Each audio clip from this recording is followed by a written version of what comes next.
5 febroary Etienne Rasoanaivo. Mpanao fanatanjahantena mpilalao baolina kitra nanana ny lazany Etienne Rasoanaivo izay natsoina ihany koa hoe Rasoa na Soanaivo araka ny nalalany maro azy. Ny 5 febroary 577 ny nahaterahany tany Fianarantsoa. Izy no isan'ireo nitondra avo ny fanevan'ny baolina kitra malagasy tamin'izany fotoana izany. Teo amin'ny 24 taona ny Diavoskajy isan'ireo mpilalao nahay indrindra ary tafiditra tao amin'ny top 11 teo anivon'ny continent africaine i Rasoa.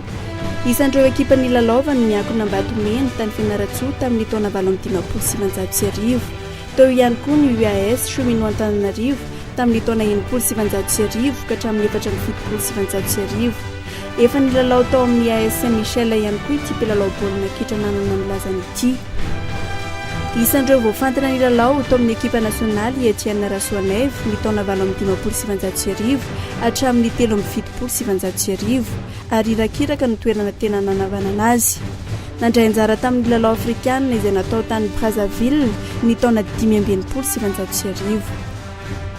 Rehefa nijanona tsy nilalao intsony Etienne Rasoanaivo dia nanazatra ny ASUM, Association Sportive de l'Université de Madagascar, teo anelanelan'ny taona 1979 hatramin'ny 1979.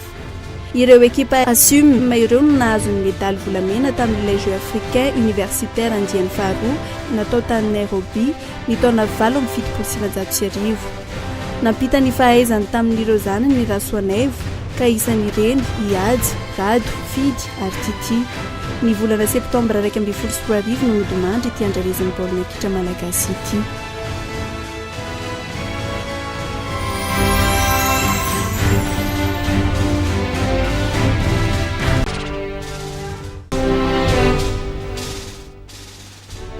Dimy febroary 2024 nanambarany Monseigneur Audon Marie Arsène Razanakolona fa tsy hanelanelana intsony eo amin'ny fampionana ny Marc Ravalomanana sy ny ben'ny tanàna Antananarivo Andro Rajoelina.